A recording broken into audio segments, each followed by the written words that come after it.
بسم اللہ الرحمن الرحیم۔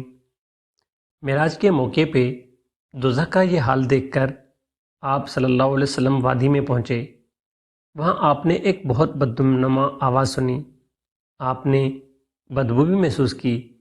آپ صلی اللہ علیہ وسلم نے پوچھا، جبرائیل یہ کیا ہے؟ انہوں نے بتایا کہ یہ جہنم کی آواز ہے، یہ کہہ رہی ہے کہ اے میرے پروردگار، مجھے وہ غذا دے جس کا تو نے مجھ سے وعدہ کیا ہے۔ میری زنجیریں اور بیڑیاں، میری آگ، میرے شعلے اور دوسری ہیبت ناک سامان بہت بڑھ گئے ہیں۔ میری گہرائی اور اس کی گہرائی میں آگ کی تپش، یعنی میرا پیٹ اور اس کی بھوک بہت زیادہ ہے، اس لیے مجھے میری وہ خوراک دے جس کا تو نے مجھ سے وعدہ کیا تھا۔ جہنم کی اس پکار کے جواب میں اللہ تعالیٰ نے فرمایا، ہر کافر اور مشرک، بددیانت، بدمعاش اور خبیث مرد اور عورت تیری خوراک ہے۔ یہ سن کر جہنم نے جواب دیا، بس میں خوش ہو گئی۔ اس سفر میں آپ کو دجال کی صورت دکھائی گئی ہے۔ اس کی شکل عبدالعزی ابن قطنی جیسی تھی۔ عبدالعزی جاہلیت کے زمانے میں نبی اکرم صلی اللہ علیہ وسلم کے ظہور سے پہلے ہی مر گیا تھا۔ آپ کو وہاں کچھ لوگ دکھائی دیے گئے۔ ان کے ہونٹ اونٹوں کے ہونٹ جیسے تھے۔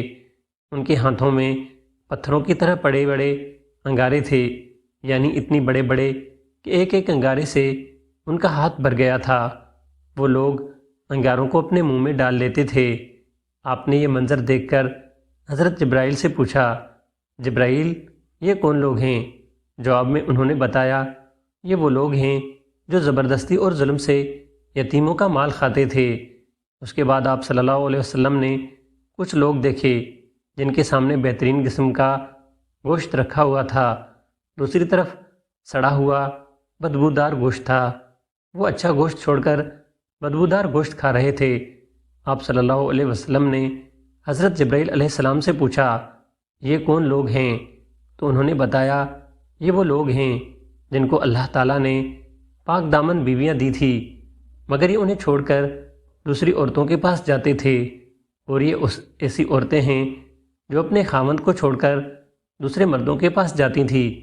آپ نے وہاں ایسے لوگ بھی دیکھے جو اپنے ہی جسموں سے گوشت نوچ نوچ کر کھا رہے تھے۔ ان سے کہا جا رہا تھا، یہ بھی اس طرح کھاؤ جس طرح تم اپنے بھائی کا گوشت کھایا کرتے تھے۔ آپ صلی اللہ علیہ وسلم نے دریافت فرمایا کہ یہ کون لوگ ہیں؟ حضرت جبرائیل علیہ السلام نے عرض کیا، یہ وہ لوگ ہیں جو ایک دوسرے پر آوازیں کسا کرتے تھے۔ جہنم دکھانے کے بعد آپ کو جنت دکھائی گئی۔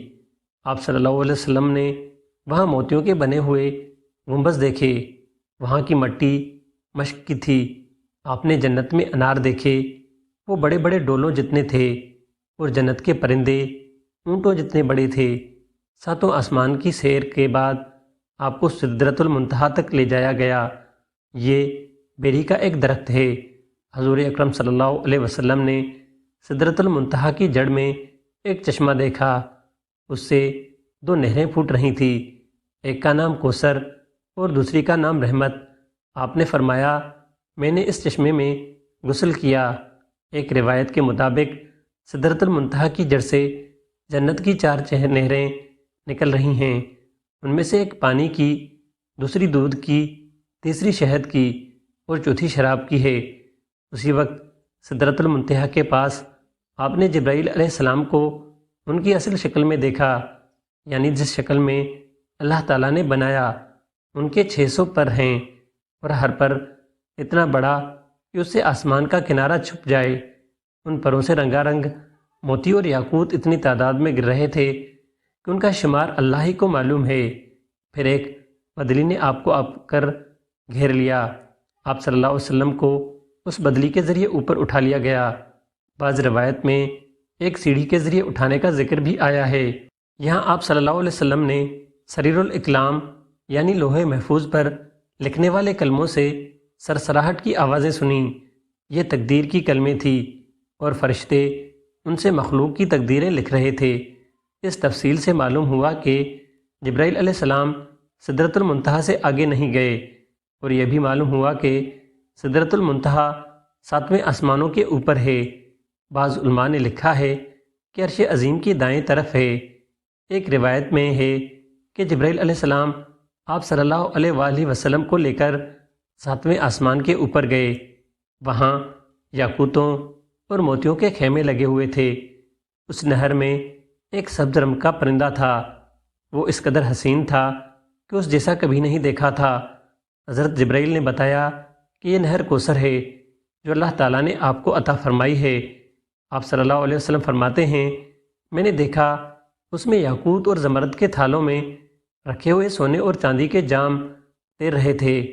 اس نہر کا پانی دودھ سے زیادہ سفید تھا۔ میں نے ایک جام اٹھایا، اس نہر سے بھر کر پیا تو وہ شہد سے زیادہ میٹھا اور مشک سے زیادہ خوشبودار تھا۔ آپ صلی اللہ علیہ وسلم فرماتے ہیں کہ حضرت جبرائیل علیہ السلام مجھے لیے ہوئے سدرۃ المنتہا تک پہنچے۔ اس کے پاس حجاز اکبر ہے۔ حجاز اکبر کے پاس پہنچ کر انہوں نے کہا، میری پہنچ کا مقام ختم ہو چکا ہے، اب آپ آگے تشریف لے جائیں۔ آپ فرماتے ہیں، میں آگے بڑھا یہاں تک کہ میں سونے کے ایک تخت پر پہنچ گیا۔ اس پر جنت کا ایک ریشمی قالین بچھایا ہوا تھا۔ اسی وقت میں نے جبرائیل علیہ السلام کی آواز سنی۔ وہ کہہ رہے تھے کہ اے محمد، اللہ تعالیٰ آپ کی تعریف فرما رہے ہیں، آپ سنیے اور اطاعت کیجیے۔ آپ کلام الہی سے دہشت زدہ نہ ہو۔ چنانچہ اس وقت میں نے اللہ تعالیٰ کی تعریف بیان کی۔ اس کے بعد مجھے اللہ کا دیدار ہوا، میں فوراً سجدے میں گر گیا۔ پھر اللہ نے مجھ پر وحی اتاری، وہ یہ تھی، اے محمد، جب تک آپ جنت میں داخل نہیں ہو جائیں گے اس وقت تک تمام نبیوں کے لیے جنت حرام رہے گی۔ اس طرح جب تک آپ کی امت جنت میں داخل نہیں ہوگی تمام امتوں کے لیے جنت حرام رہے گی۔ اس کے علاوہ اللہ تعالیٰ نے فرمایا، اے محمد، ہم نے کوثر آپ کو عطا فرما دی ہے۔ اس طرح یہ خصوصیت آپ کو حاصل ہوگی کہ تمام جنتی آپ کے مہمان ہوں گے۔ اس کے بعد 50 نمازیں فرض ہوئیں۔ 50 نمازیں حضرت موسیٰ علیہ السلام کے مشورے سے کم کرائی گئیں، یہاں تک کہ ان کی تعداد 5 کر دی گئی۔ تاہم اللہ تعالی نے فرمایا، اے محمد، یہ 5 نمازیں ہیں، ان میں سے ہر ایک کا ثواب 10 کے برابر ہوگا، اور اس طرح ان 5 نمازوں کا ثواب 50 نمازوں کے برابر ہی ملے گا۔ آپ کی امت میں سے جو شخص بھی نیکی کا ارادہ کرے اور پھر نہ کر سکے تو میں اس کے حق میں صرف ارادہ کرنے پر ایک نیکی لکھوں گا۔ اگر اس نے وہ نیک عمل کر بھی لیا تو میں اسے 10 نیکیوں کے برابر لکھوں گا، اور جو شخص کسی بدی کا ارادہ کرے اور پھر اسے نہ کرے تو بھی اس کے لیے ایک نیکی لکھ دوں گا، اور اگر اس نے وہ بدی کر لی تو اس کے بدلے میں ایک بدی ہی لکھوں گا۔ آپ فرماتے ہیں، میں نے جنت کے دروازے پر لکھا ہوا دیکھا کہ صدقے کا صلہ 10 گنا ہے اور قرض کا صلہ 18 گنا ہے۔ جبرائیل سے پوچھا کہ یہ کیا بات ہے کہ قرض دینا صدقہ سے افضل ہے؟ جواب میں انہوں نے کہا کہ اس کی وجہ یہ ہے کہ سائل جیسے صدقہ دیا جاتا ہے، وہ مانگتا ہے تو اسی وقت اس کے پاس کچھ نہ کچھ ہوتا ہے، جبکہ قرض مانگنے والا اسی وقت مانگتا ہے جب اس کے پاس کچھ نہ ہو۔ حضور اقدس صلی اللہ علیہ وسلم نے معراج کے دوران جہنم کے داروغہ مالک کو دیکھا۔ وہ انتہائی سخت طبیعت کا فرشتہ ہے، اس کے چہرے پر غصہ اور غضب رہتا ہے۔ آپ صلی اللہ علیہ وسلم نے اسے سلام کیا۔ داروغہ نے سلام کا جواب دیا، خوش آمدید بھی کہا، لیکن مسکرایا نہیں۔ اس پر حضور نبی کریم صلی اللہ علیہ وسلم نے جبرائیل علیہ السلام سے فرمایا، یہ کیا بات ہے کہ میں آسمان والوں میں سے جس سے بھی ملا اس نے مسکرا کر میرا استقبال کیا، مگر داروغہ جہنم نے مسکرا کر بات نہیں کی۔ اس پر جبرائیل علیہ السلام نے کہا کہ جہنم کا داروغہ ہے، جب سے پیدا ہوا ہے آج تک کبھی بھی نہیں مسکرایا، اگر یہ ہنس سکتا تو صرف آپ کے لیے ہنستا۔ یہ بات اچھی طرح جان لیجئے کہ نبی کریم صلی اللہ علیہ وسلم کو معراج جاگنے کی حالت میں جسم اور روح دونوں کے ساتھ ہوئی۔ بعض لوگ معراج کو صرف ایک خواب کہتے ہیں اور بعض کہتے ہیں کہ صرف روح گئی تھی، جسم ساتھ نہیں گیا تھا۔ اگر یہ دونوں باتیں ہوتی ہیں تو معراج کے واقعے کی بھلا کیا خصوصیت تھی؟ خواب میں تو عام آدمی بھی بہت کچھ دیکھ لیتا ہے۔ معراج کی اصل خصوصیت ہی یہی ہے کہ آپ صلی اللہ علیہ وسلم جسم سمیت ہی آسمانوں پر تشریف لے گئے، لہٰذا گمراہ لوگوں کی باتوں میں مت آئیے۔ اور پھر یہ بات بھی ہے، اگر یہ صرف خواب ہوتا تو مشرکین مکہ مذاق نہ اڑاتے، جبکہ انہوں نے ماننے سے انکار کیا اور مذاق بھی اڑایا۔ خواب میں دیکھے کسی واقعے پر بھلا کوئی کیوں مذاق اڑاتا؟ معراج کے بارے میں اس مسئلے میں بھی اختلاف پایا جاتا ہے کہ نبی اکرم صلی اللہ علیہ وسلم نے اللہ تعالیٰ کو دیکھا یا نہیں۔ اس بارے میں دونوں طرح کی احادیث موجود ہیں۔ اس معاملے میں بہتر یہ ہے کہ ہم خاموشی اختیار کریں، کیونکہ یہ ہمارے اعتقاد کا مسئلہ نہیں، اور نہ ہم سے قیامت کے دن یہ سوال پوچھا جائے گا۔ حضور صلی اللہ علیہ وسلم اللہ تعالیٰ سے ہم کلامی کے بعد آسمانوں سے واپس زمین پر تشریف لے آئے۔ جب اپنے بستر پر پہنچے تو اس طرح گرم تھا جس طرح چھوڑ کر گئے تھے، یعنی معراج کا یہ واقعہ اتنا طویل سفر صرف ایک لمحے میں پورا ہو گیا۔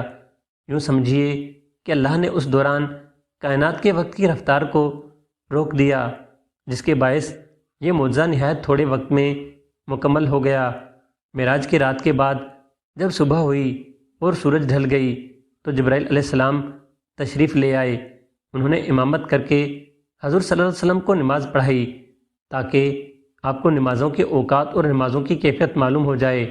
معراج سے پہلے آپ صلی اللہ علیہ وسلم صبح شام 2 رکعت نماز ادا کرتے تھے اور رات میں قیام کرتے تھے، لہٰذا آپ صلی اللہ علیہ وسلم کو 5 فرض نمازوں کی کیفیت اس وقت تک معلوم نہیں تھی۔ حضرت جبرائیل کی آمد پر حضور صلی اللہ علیہ وسلم نے اعلان فرمایا کہ سب لوگ جمع ہو جائیں۔ چنانچہ آپ صلی اللہ علیہ وسلم نے جبرائیل علیہ السلام کی امامت میں نماز ادا کی۔ صحابہ کرام رضی اللہ عنہم نے آپ کی امامت میں نماز ادا کی کہ ظہر کی نماز تھی۔ اس روز اس کا نام ظہر رکھا گیا، اس لیے کہ یہ پہلی نماز تھی جس کی کیفیت ظاہر کی گئی تھی، چونکہ دوپہر کو عربی زبان میں ظہیرہ کہتے ہیں، اس لیے یہ بھی ہو سکتا ہے کہ نام اسی بنیاد پر رکھا گیا ہو، کیونکہ یہ نماز دوپہر کو پڑھی جاتی ہے۔ اس نماز میں آپ نے 4 رکعت پڑھائی، قرآن کریم آواز سے نہیں پڑھا۔ اس طرح عصر کا وقت ہوا تو عصر کی نماز ادا کی گئی، مغرب کا وقت ہوا تو مغرب کی نماز پڑھی گئی۔ یہ 3 رکعت کی نماز تھی۔ اس میں پہلی 2 رکعت میں آواز سے قرات کی، آخری رکعت میں قرات بلند آواز سے نہیں کی گئی۔ اس نماز میں بھی ظہر اور عصر کی طرح حضرت جبرائیل علیہ السلام آگے تھے۔ حضور صلی اللہ علیہ وسلم ان کی امامت میں نماز ادا کر رہے تھے اور صحابہ نبی کریم صلی اللہ علیہ وسلم کی امامت میں۔ اس کا مطلب یہ ہے کہ حضور صلی اللہ علیہ وسلم اس وقت مقتدی بھی اور امام بھی۔ رہا یہ سوال کہ نماز کہاں پڑھی گئی، تو اس کا جواب یہ ہے کہ خانہ کعبہ میں پڑھی گئی، اور آپ صلی اللہ علیہ وسلم کا رخ بیت المقدس کی طرف تھا، کیونکہ اس وقت قبلہ بیت المقدس تھا۔ حضور صلی اللہ علیہ وسلم جب تک مکہ معظمہ میں رہے اس کی سمت منہ کر کے نماز ادا کرتے رہے۔ جبرائیل علیہ السلام نے پہلے دن نمازوں کے اول وقت میں نماز پڑھی اور دوسرے دن آخری وقت میں، تاکہ معلوم ہو جائے کہ نمازوں کے اوقات کہاں سے کہاں تک ہے۔ اس طرح یہ 5 نمازیں فرض ہوئیں اور ان کے پڑھنے کا طریقہ بھی آسمان سے نازل ہوا۔ آج کچھ لوگ کہتے ہوئے نظر آتے ہیں نماز کا کوئی طریقہ قرآن سے ثابت نہیں، لہٰذا نماز کسی بھی طریقے سے پڑھی جا سکتی ہے، ہم تو بس قرآن کو مانتے ہیں۔ ایسے لوگ صریح گمراہی میں مبتلا ہیں۔ نماز کا طریقہ بھی آسمان سے نازل ہوا اور ہمیں قرآن بھی ایسے ہی پڑھنی ہوگی جس طرح نبی کریم صلی اللہ علیہ وسلم اور اس کے صحابہ کرام پڑھتے رہے۔ یہ بھی ثابت ہو گیا کہ فرض نمازیں 5 ہیں۔ حدیث کے منکر 5 نمازوں کا انکار کرتے ہیں اور صرف 3 فرض نمازوں کے قائل ہیں۔ لوگوں کو دھوکہ دینے کے لیے وہ کہتے ہیں کہ قرآن مجید میں صرف 3 نمازوں کا ذکر آیا ہے، حالانکہ اول تو ان کی یہ بات بھی جھوٹ ہے، دوسرا یہ کہ جب احادیث سے 5 نمازیں ثابت ہیں تو کسی مسلمان کے لیے اس سے انکار کرنے کی گنجائش ہی نہیں رہتی۔ 5 نمازوں کی حکمت کے بارے میں علماء نے لکھا ہے کہ انسان کے اندر اللہ تعالیٰ نے 5 حواس یعنی 5 حصے رکھی ہیں۔ انسان گناہ بھی انہی حصوں کے ذریعے کرتا ہے، یعنی آنکھ، کان، ناک اور اعضاء جرح یعنی ہاتھ پاؤں۔ لہٰذا نمازیں بھی 5 مقررہ کی گئیں تاکہ ان 5 حواسوں کے ذریعے دن رات میں انسان سے جو گناہ ہو جائے وہ ان 5 نمازوں کے ذریعے ڈھل جائے۔ اس کے علاوہ بھی بے شمار حکمتیں ہیں۔ یہ بھی یاد رکھیں کہ معراج کی رات حضور صلی اللہ علیہ وسلم کا آسمانوں پر جانا ثابت کرتا ہے کہ آسمان حقیقت میں موجود ہیں۔ موجودہ ترقی یافتہ سائنس کا نظریہ یہ ہے کہ آسمان کا کوئی وجود نہیں، بلکہ یہ کائنات کا ایک عظیم خلا ہے۔ انسانی نگاہ جہاں تک جا کر رک جاتی ہے، وہاں اس خلا کی مختلف روشنیوں کے پیچھے ایک نیل گوہر نظر آتے ہیں۔ اس نیل گوہر کو انسان آسمان کہتا ہے، لیکن اسلامی تعلیم نے ہمیں بتایا ہے کہ آسمان موجود ہے، اور آسمان اسی ترتیب سے موجود ہیں جو قرآن اور احادیث نے بتائی ہیں۔ قرآن مجید کی بہت سی آیتوں میں آسمان کا ذکر ہے، جن سے معلوم ہوتا ہے کہ آسمان ایک اٹل حقیقت ہے، نہ کہ نظر ثانی۔ اللہ پاک ہمیں دین کی مکمل سمجھ نصیب فرمائے اور ہمیں نیکوکاروں میں شامل کرے۔ آمین۔ اللہ حافظ۔